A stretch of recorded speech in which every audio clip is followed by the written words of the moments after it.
টাকা পয়সার লোভ মানুষকে দিয়ে সমস্ত পাপ কাজ করায়। হ্যাঁ, ঠিক তেমনি এক চাইনিজ স্নাইপার আর্মি যারা টাকার বিনিময়ে নিজেদের জীবন বাজি রাখত। এমনকি টাকার বিনিময়ে তাদের সহযোদ্ধার সাথে প্রতারণার খেলায় তারা মেতে উঠত।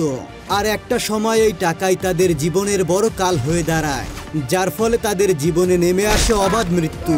তারা কি পারবে এই মৃত্যুর হাত থেকে বেঁচে ফিরে আসতে, নাকি এই দুঃসাহসিক মৃত্যুর খেলায় তাদের নিজেদেরই প্রাণ চলে যাবে? সেটাই দেখতে চলেছি 2020 সালে মুক্তি পাওয়া চাইনিজ অ্যাকশন সিনেমা স্নাইপার মুভির গল্পে। তো বন্ধুরা, আর বেশি স্পয়লার না দিয়ে চলো সরাসরি গল্পে ঢুকে পড়া যাক।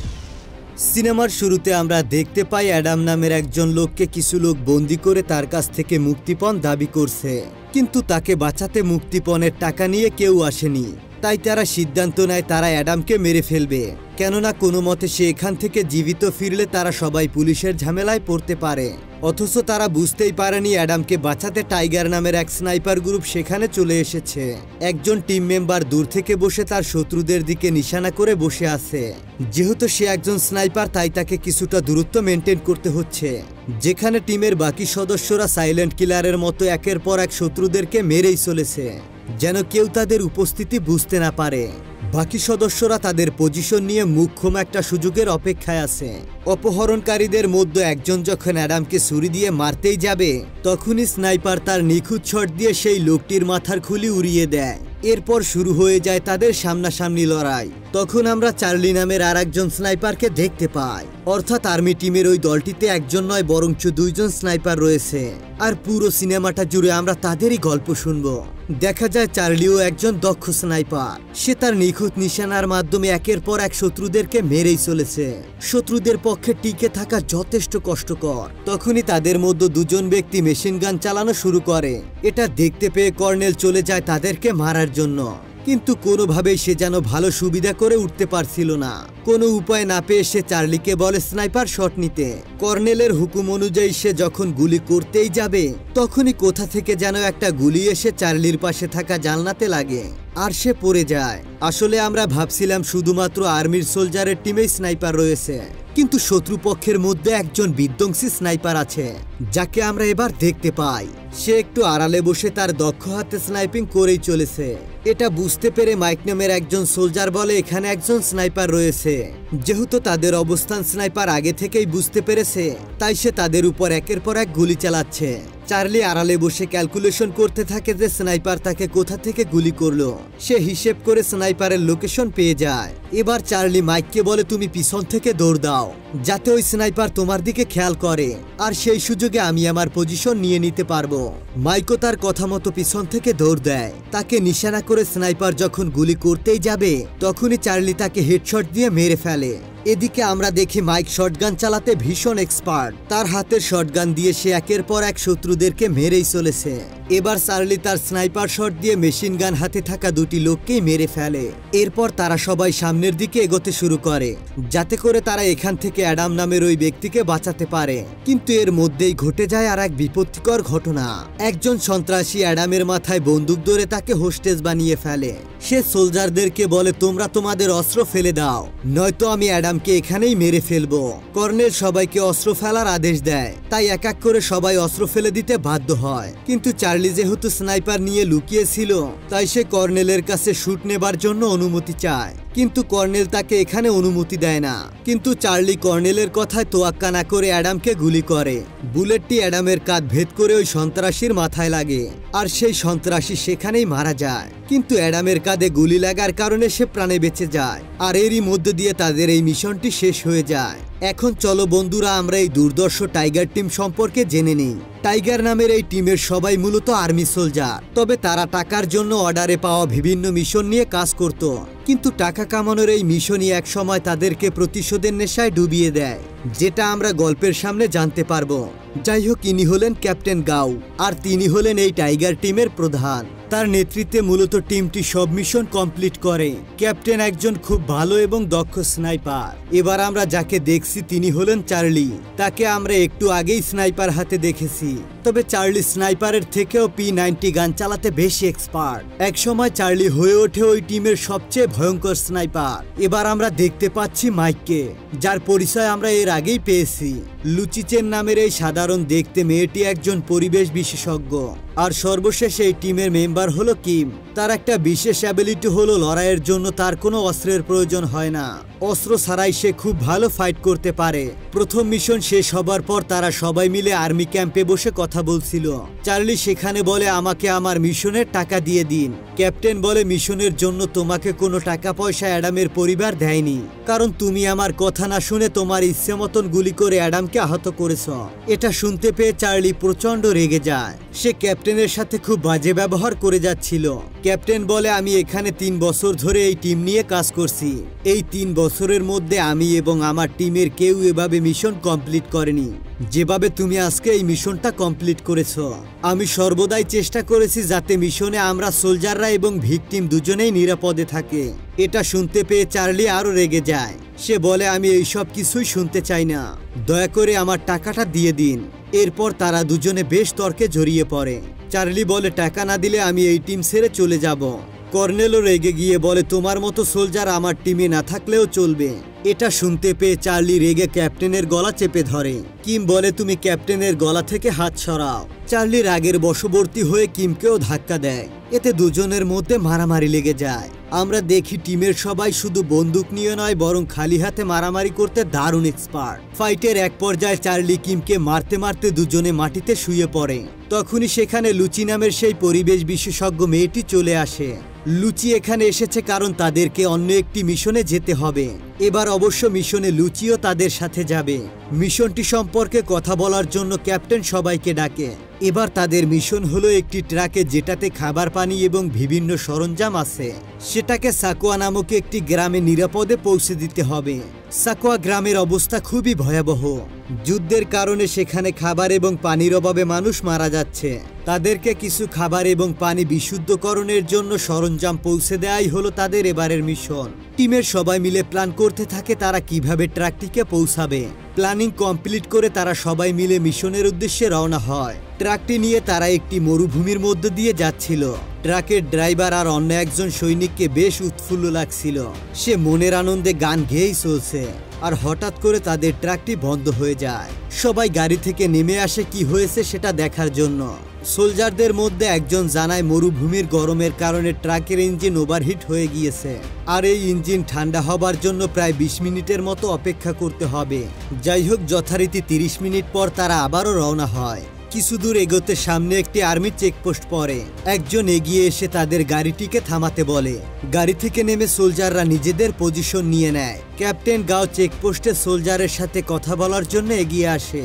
সে বলে, আমাদেরকে যেতে দাও, আমাদের এখান থেকে যাবার জন্য সমস্ত পারমিশন নেওয়া আছে। চেকপোস্টের সোলজার বলে, পারমিশন নেওয়া থাকলেও তোমরা আর সামনের দিকে এগোতে পারবে না। ক্যাপ্টেন অনেক বোঝানো সত্ত্বেও তারা কোনোভাবেই গাড়ি নিয়ে সামনের দিকে এগোতে দিচ্ছিল না। তাই বাধ্য হয়ে লুচি গাড়ি থেকে বের হয়ে নেমে এসে বলে, আমাকে তোমাদের ক্যাপ্টেনের সাথে দেখা করতে দাও। লুচিকে তারা ক্যাপ্টেনের কাছে তাঁবুতে পাঠায়। তাঁবুতে পৌঁছে গিয়ে লুচি যখন ক্যাপ্টেনের সাথে কথা বলতে যাবে তখনই সে দেখতে পায় ক্যাপ্টেনের টেবিলে রাখা ছবিটি অন্য কারো। লুচি বুঝতে পারে এখানকার আসল ক্যাপ্টেন মারা গিয়েছে, আর এটা কোনো আর্মি চেকপোস্ট নয় বরং শত্রুদের পাতায় একটি ভয়ঙ্কর ফাঁদ। লুচি এই সব কিছু তাদের ক্যাপ্টেনকে জানায়। সাথে সাথে ক্যাপ্টেনের নির্দেশে সোলজাররা শত্রুদেরকে মারতে থাকে। ভয়ঙ্করভাবে টাইগার টিম শত্রুদেরকে মাটির সাথে মিশিয়ে দেয় কয়েক মুহূর্তের মধ্যে। এদিকে লুসিও তাঁবুতে থাকা লোকটির সাথে মারামারি করছিল। তখনই চার্লি এসে লোকটিকে গুলি করে। এই প্রচন্ড গোলাগুলির শব্দ শুনে শত্রুদের ব্যাকআপ টিম সেখানে চলে আসতে শুরু করে। এটা দেখতে পেয়ে সোলজাররা বন্দুক নিয়ে তাদের পজিশনে দাঁড়িয়ে যায়। ক্যাপ্টেন তার স্নাইপার দিয়ে দূরে বসে সবাইকেই কভার দিচ্ছিল। এদিকে চার্লিও প্রস্তুত স্নাইপার দিয়ে শত্রুদের মাথার খুলি উড়ানোর জন্য। ক্যাপ্টেন বাতাসের গতি আর শত্রুদের দূরত্ব অনুমান করে হেডার দিয়ে শত্রুদের গাড়ির ড্রাইভারকে উড়িয়ে দেয়। চার্লিও স্নাইপার দিয়ে অন্য গাড়ির চালককে মেরে দেয়। সাথে সাথে তাদের মধ্যে শুরু হয় ভয়ঙ্কর এক লড়াই। তারা একের পর এক শত্রুদেরকে মারতে থাকে। ক্যাপ্টেনও স্নাইপার দিয়ে হেডশট নিতে থাকে। হঠাৎ শত্রুদের একজন মেশিন গান দিয়ে গাড়ির উপর থেকে ফায়ার করতে শুরু করে।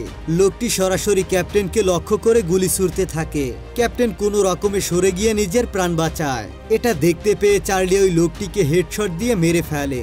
সাথে সাথে গাড়ি থেকে অন্য একজন বেরিয়ে এসে মেশিন গানটি চালাতে শুরু করে। এবার চার্লি ওই নতুন লোকটিকেও স্নাইপার দিয়ে মেরে ফেলে। সবাই একসাথে মারাত্মকভাবে হামলা চালায় শত্রুদের উপর। এর মধ্যেই একজন একটি মিসাইল লঞ্চার দিয়ে একটি মিসাইল ক্যাপ্টেনের দিকে ছুঁড়ে মারে। চার্লি তাকে আটকানোর জন্য একটা শট নেয়, কিন্তু দুর্ভাগ্যবশত তার গানের বুলেট শেষ হয়ে গিয়েছে। মিসাইলটি ক্যাপ্টেনের কাছে গিয়ে পড়লে সবাই ভেবে নেয় ক্যাপ্টেন হয়তোবা মারা গিয়েছে, কিন্তু ভয়ঙ্কর এক এন্ট্রি নিয়ে ক্যাপ্টেন সেখান থেকে জীবিত ফিরে আসে। লড়াইয়ের শেষে তারা একসাথে বসে গল্প করছিল। লুচি জানায়, আমরা যতই সামনের দিকে এগোবো আমাদের বিপদ ততই বাড়তে থাকবে। ক্যাপ্টেন বলে, এই ভয়ানক বিপদের মধ্যে তোমরা যারা আমার সাথে সামনের দিকে যেতে চাও তারা জানাও। দেখা যায় সবাই হাত তুলে সম্মতি জানালেও চার্লি চুপচাপ থাকে, অর্থাৎ সে আর সামনের দিকে এগোতে চায় না, কারণ ক্যাপ্টেন তার সাথে অলরেডি অনেক খারাপ ব্যবহার করে ফেলেছে ভালোভাবে স্নাইপার না চালানোর জন্য।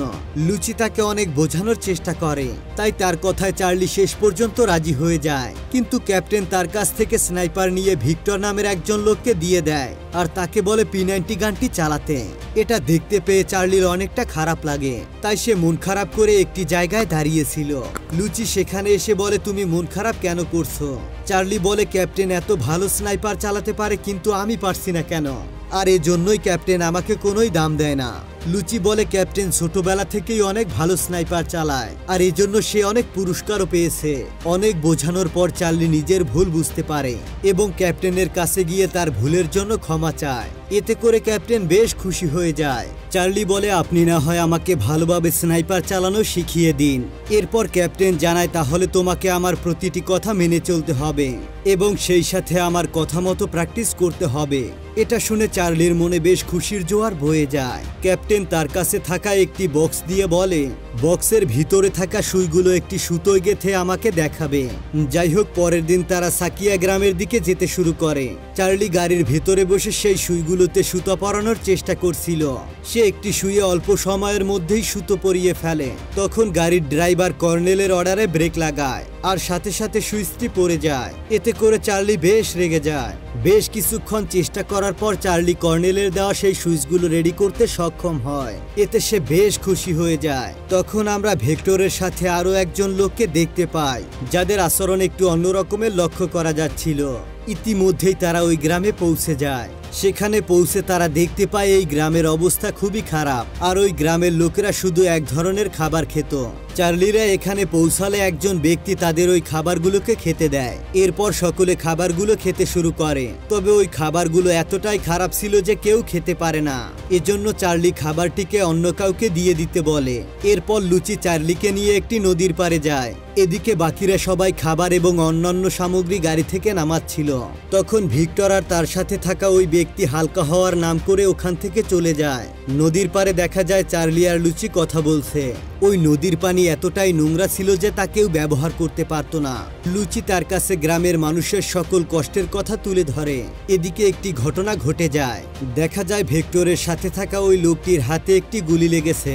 তারা সবাই বুঝে যায় খুব দ্রুত তাদের উপর হামলা হতে চলেছে।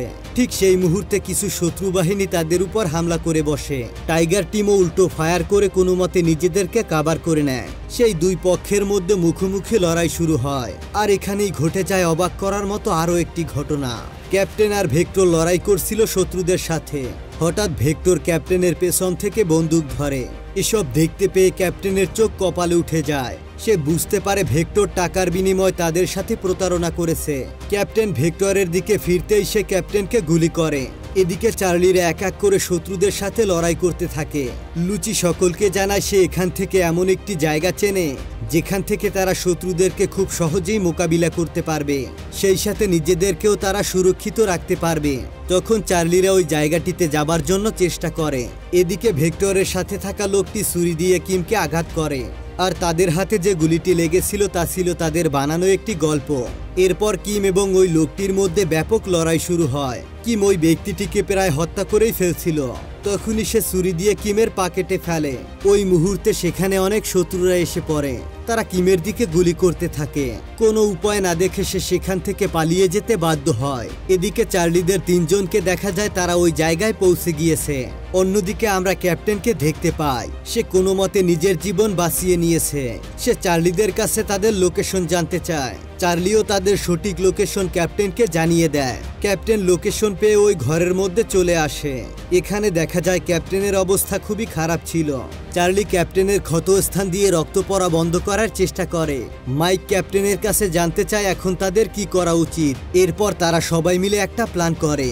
ক্যাপ্টেন চার্লিকে বলে আমরা এখানে যুদ্ধ করছি আর তুমি যেখান থেকে পারো একটি গাড়ির ব্যবস্থা করো যাতে করে আমরা এই গ্রাম থেকে বাইরে বের হতে পারি। এরপর ক্যাপ্টেন তার স্নাইপারটি চার্লিকে দিয়ে দেয় আর বলে আজ থেকে তুমি এই স্নাইপারটি চালাবে। এরপর প্ল্যান অনুযায়ী সকলে নিজেদের কাজে লেগে পড়ে। ক্যাপ্টেন একটি জানালার কাছে গিয়ে বন্দুক তাক করে শত্রুদের দিকে। এদিকে চার্লি এবং মাইক বাইরে গিয়ে শত্রুদের সাথে লড়াই শুরু করেছে। চার্লি একটা জায়গাতে লুকিয়ে টপাটপ শত্রুদেরকে রকেট ছাড়াই চাঁদের দেশে পাঠাতে শুরু করে। মাইকও ছেড়ে দেওয়ার পাত্র নয়, সেও শত্রুদের জীবন নিয়ে সিনিমিনি খেলতে থাকে। তখন ক্যাপ্টেন চার্লিকে বলে তোমাকে একজন দক্ষ স্নাইপার হতে হলে তোমাকে এমন হতে হবে যে তুমি কোথায় লুকিয়ে আছো তা কেউ জানতেই পারবে না। যাই হোক শত্রুদেরকে মেরে টিমের সবাই আবারও ঘরে ফিরে আসে। সেখানে এসে তারা বুঝতে পারে ক্যাপ্টেনের অবস্থা আগের থেকে আরো বেশি খারাপ হয়ে গিয়েছে। তাই সবাই কিছুটা ইমোশনাল হয়ে পড়ে।